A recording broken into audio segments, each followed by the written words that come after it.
पिछले 3 दिन से एक वीडियो सोशल मीडिया के ऊपर वायरल हो रही है और उस वीडियो को लेकर आपने जेके मीडिया के ऊपर और उसके बाद डेली तस्कीन के ऊपर दोनों जगह पर उस वीडियो को लेकर आपने रिपोर्ट्स देखी हैं। उन रिपोर्टों में आपको ये ऑलरेडी पता चल चुका होगा कि डीडीसी सुरनकोट सुहेल मलिक और उसके अलावा पूर्व एमएलए सुरनकोट अकरम चौधरी, ये दोनों एक सड़क का उद्घाटन करने के लिए जाते हैं और उद्घाटन के समय वहां पर तनातनी हो जाती है और तनातनी के बीच में आपने ये भी देखा होगा कि सुहेल मलिक उनके गले में जो हार डले हुए हैं उन हारों को निकालते हैं और उसके बाद आपने ये भी देखा होगा कि अकरम चौधरी उन्हें कहते हैं कि आप ये हार पहने रखिए और अपने भी कुछ हार निकालकर उनके गले में डालते हैं। उसके बाद फिर कुछ थोड़ी देर तक हंगामा होता है और हंगामे के बाद आपने ये भी देखा होगा कि फिर कैमरा बंद हो जाता है और उसके बाद हम कुछ भी कंक्लूड कर सकते हैं। हम कह सकते हैं जी लड़ाई हो गई, झगड़ा हो गया, जो हम कंक्लूड करना चाहेंगे। लेकिन उसके बाद फिर एक और वीडियो जो है वो भी सोशल मीडिया के ऊपर मौजूद है, जिस वीडियो में देखा जा सकता है कि अकरम चौधरी सुहेल मलिक को साथ लाते हैं और उसके बाद दोनों मिलकर फीता काटते हैं। दोनों के फीता काटने की वीडियो भी सोशल मीडिया के ऊपर मौजूद है। इसके ऊपर दो तरह के विचार हैं।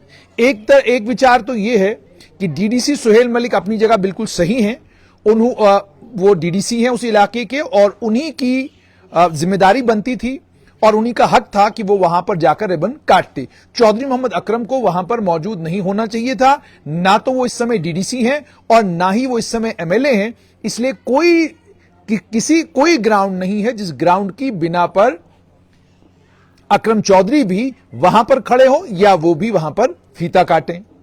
उसके बाद एक और व्यू आया जिस व्यू में यह कहा गया कि सुहेल मलिक ने बड़ी एरोगेंस दिखाई, सुहेल मलिक बड़े एरोगेंट नजर आए, सुहेल मलिक ने अपने गले से हार सारे के सारे उतार दिए, वो उनको बिल्कुल नहीं करना चाहिए था, वो उनको जेब नहीं देता।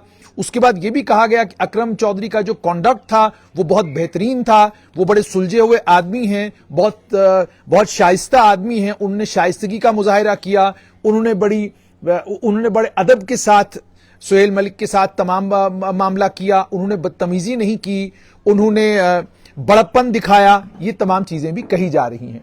लेकिन मामला यह है कि जब आप सड़क का इनॉग्रेशन हो, सैलून का इनॉग्रेशन हो या गांव में ट्रांसफार्मर लग जाए उसका रिबन काटना हो, यानी कोई भी इनॉग्रेशन का मामला हो, इनॉग्रेशन के मामले में सीधा और सरल तरीका इन चीजों को, इन खबरों को देखने का क्या है कि आपको ये देखना है कानून क्या कहता है। कानून साफ तौर पर यह कहता है कि डिस्ट्रिक्ट डेवलपमेंट काउंसिल और डीडीसी के मेंबर सुहेल मलिक इस समय लोकतांत्रिक तरीके से जीते हुए वहां के नुमाइंदा हैं। किसी भी सड़क का उद्घाटन करना हो तो वो जाहिर सी बात है वो डीडीसी मेंबर सुहेल मलिक का हक है, उनका अधिकार है। उन्हें उस अधिकार से, उन्हें उस हक से, उनका ये अधिकार और उनका ये हक कोई उनसे छीन नहीं सकता। जहां तक अकरम चौधरी का ताल्लुक है वो पूर्व एमएलए हैं और उसके बाद साथ में आपको यह भी याद होगा कि अकरम चौधरी ने भी चुनाव लड़ा हुआ है और वो जानते हैं कि वो चुनाव हारे हुए हैं। तो जब वो चुनाव हारे हुए हैं तो इसका मतलब यह हो गया कि ना वो इस समय एमएलए हैं, ना वो इस समय डीसी हैं। हां, ये जरूर शर्फ उनको हासिल है कि वो स्वर्गीय चौधरी मोहम्मद अकरम के सुपुत्र, माफ कीजिएगा, चौधरी मोहम्मद असलम के सुपुत्र हैं। ये शर्फ उनको जरूर हासिल है, लेकिन वो इस समय इलेक्टेड रिप्रेजेंटेटिव नहीं है।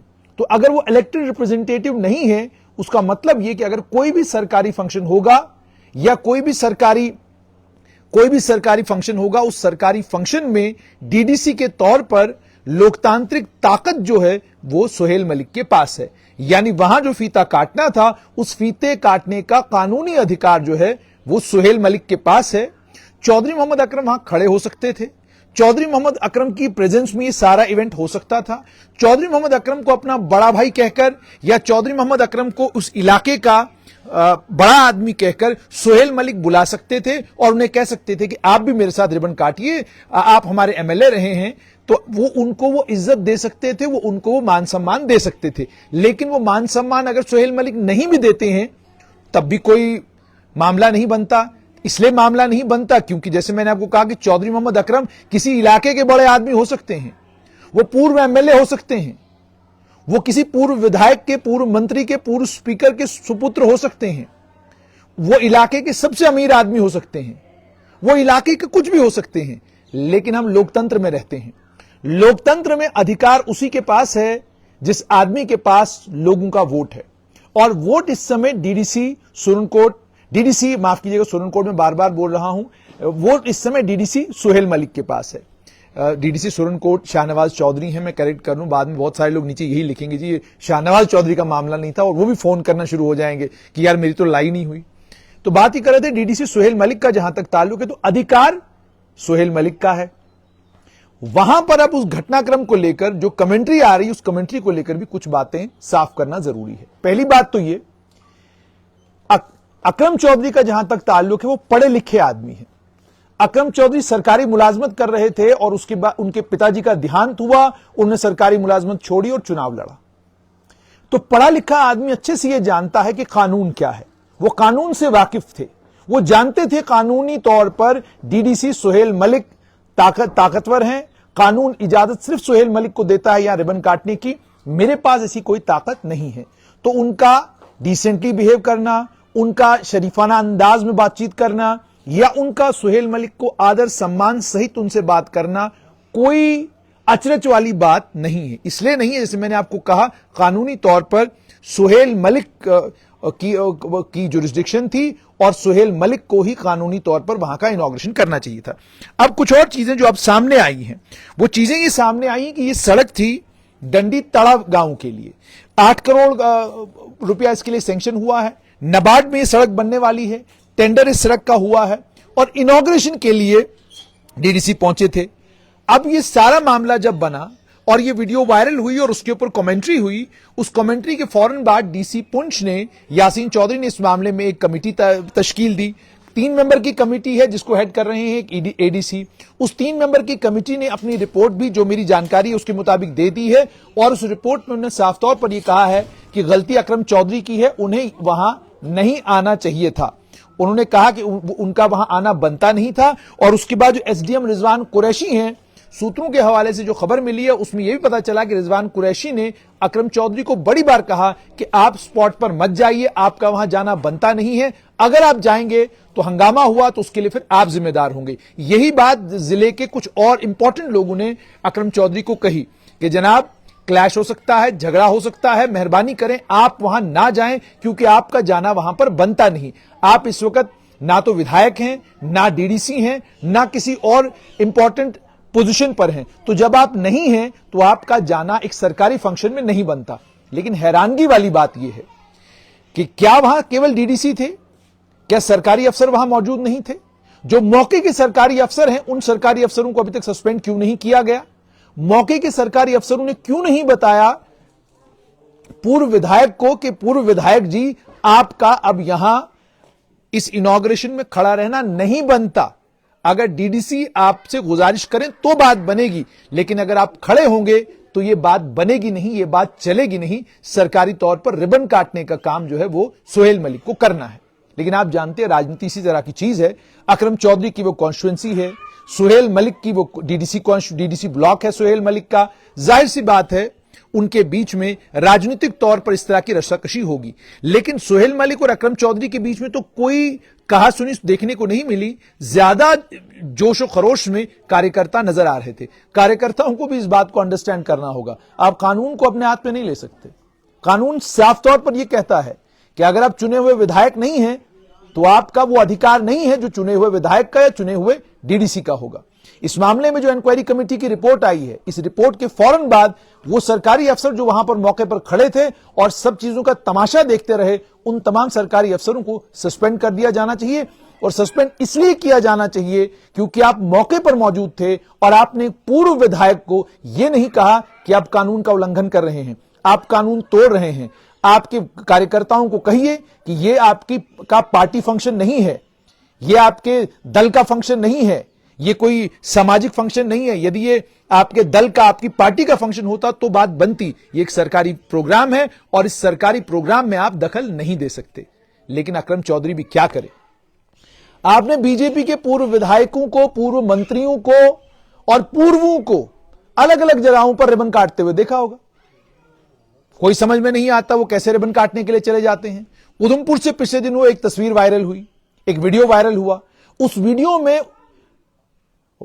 उधमपुर जिला के ही, अब मैं कॉन्स्टिट्यूंसी का नाम लिए बगैर कहूंगा, उधमपुर जिला के ही पूर्व विधायक जो है वो भी इसी तरह के एक समारोह में नजर आए। वहां के डीडीसी चेयरपर्सन उनको कहते रहे कि भाई आप किस कैपेसिटी में यहां पर हैं, आप ना तो विधायक हैं, पूर्व विधायक हैं आप, पूर्व विधायक का कोई प्रोटोकॉल होता हो हमने तो सुना नहीं, वारंट ऑफ प्रेसिडेंस में आपका नाम नहीं है, पूर्व विधायक के पास कुछ ताकतें होती हैं खास, ऐसा भी कुछ नहीं है। जब आपको लोग दोबारा से चुनेंगे तो आप ताकतवर हैं, अगर लोगों ने आपको चुना नहीं तो आपकी छुट्टी, आप घर बैठिए। लेकिन जब सरकार भारतीय जनता पार्टी के पूर्व विधायकों को या अलग अलग कॉन्स्टिट्यूएंसियों में जो अलग अलग राजनीतिक दलों से ताल्लुक रखने वाले ताकतवर नेता हैं, उन ताकतवर नेताओं को इजाजत देती है कि वो इनॉग्रेशनों में, रिबन काटने में, सरकारी कार्यक्रमों में वीआईपी बनकर और चीफ गेस्ट बनकर बैठे, तो जरा सोचिए, Congress, national conference, PDP, people's conference, Jammu Kashmir national panthers party, इन दलों के नेताओं का फिर क्या कसूर? भैया जब एक पार्टी को आप स्पेशल प्रिविलेज दे रहे हैं कि जनाब आप आइए, आप तो विधायक नहीं है, पूर्व विधायक हैं, तब भी रिबन काटिए, तो कांग्रेस वाला भी तो कहेगा जनाब उसको काटने दे रहे हैं तो मैं क्यों नहीं काटूं। हमने ये कोविड के टाइम में भी देखा, आयुष्मान भारत के कार्ड आपको अच्छे से याद होगा, वो कार्ड किसने बनवाए और किसने बांटे बताने की जरूरत नहीं है। और इसी तरीके से कई और स्कीमें, आप सरकारी स्कीम का किसी को ज्ञान दे रहे हैं, अच्छी बात है, लेकिन जब आप सरकारी स्कीम का ज्ञान देने के साथ साथ में सरकारी स्कीम के कार्ड भी बांटना शुरू हो जाएं और उस चीज को बाकी राजनीतिक दलों के लोग देखेंगे तो वो तो कॉपी करेंगे।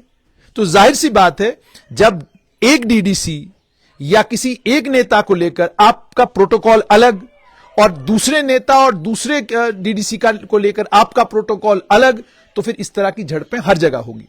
हालांकि राजौरी पुंछ के इलाके की सड़कों की जो सूरत हाल है उसको देखकर तो बनता यह था कि सुहेल मलिक को 8 करोड़ का ये जो प्रोजेक्ट मिला है, एक गांव के लिए जो सड़क मिली है, और इस सड़क की बनी नहीं है सड़क, कहीं आप ये ना सोचे बन गई है, बनने के ऊपर झगड़ा हो जाए तो बात तो अलग है ना, बनी नहीं है, अभी रिबन कटा है, बननी है, नबार्ड ने पैसे देने हैं, सड़क मुकम्मल होनी है 8 करोड़ में।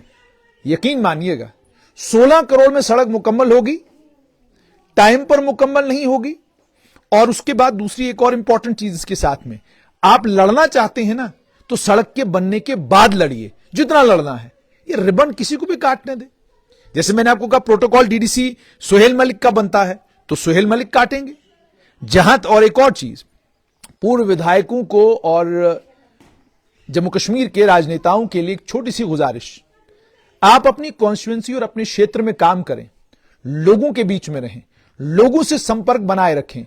ये ट्रांसफार्मर का, सैलून का, सड़क का, पानी के नलके का या किसी स्कीम का इनॉग्रेशन करने से बेटर है, वहां रिबन काटने पर लड़ाई करने से ज्यादा बेटर है कि आप ये समझें कि अब आप पूर्व हो चुके हैं, पूर्व विधायक हैं, लोगों के बीच में जाएं, जनसंपर्क का अपना अभियान और तेज करें, ताकि कल जब चुनाव हो लोग आपको जितवाएं और आप विधायक बने, फिर काटते रहिए रिबन, फिर आप ट्रांसफार्मर का रिबन काटिए, सैलून का रिबन काटिए या सड़क का रिबन काटिए। और दूसरा, जो स्कीमें चौधरी मोहम्मद अकरम साहब आपने अपने जमाने या अपने वक्त में लाई हैं, उन स्कीमों की आज हालत क्या है, उस पर एक रिपोर्ट तैयार करिए ना, दीजिए सरकार को, कहिए जनाब ये स्कीमें, ये सड़कें मेरे वक्त में मैंने रिबन काटे थे इनके, आज इनकी हालत ये है, तो बात बनेगी।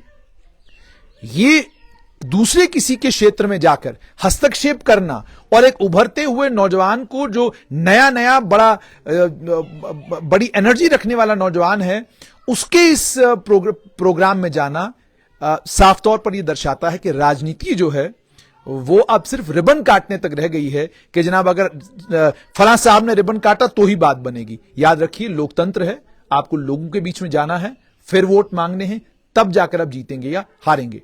तो इस कंट्रोवर्सी पर साफ तौर पर मेरा ये कि कानूनी तौर पर अधिकार सुहेल मलिक का था और वहां पहुंच गए चौधरी मोहम्मद अकरम भी। चौधरी मोहम्मद अकरम शरीफ आदमी हो सकते हैं, बहुत बढ़िया आदमी हो सकते हैं, बहुत नेक और बहुत कमाल के आदमी हो सकते हैं, लेकिन कमाल के आदमी होने का कतई यह मतलब नहीं है कि आप कानून का उल्लंघन करेंगे। इसका मतलब तो यही है कि मैं बाइक के ऊपर बैठा हूं, हेलमेट मैंने नहीं पहनी है और मेरी बाइक के जो दो आगे शीशे होते हैं वो भी नहीं लगे हैं, और मुझे ट्रैफिक वाला पकड़ लेता है और मैं कहता हूं जनाब मैं तो बहुत शरीफ आदमी हूं जनाब, मैं तो बहुत अच्छा आदमी हूं जनाब, मेरा चालान आप ना करें। ऐसा नहीं होगा। आप कानून का उल्लंघन करेंगे तो चालान जरूर होगा। इस मामले में इंक्वायरी हो रही है। इस मामले में सरकार अब कार्रवाई क्या करती है।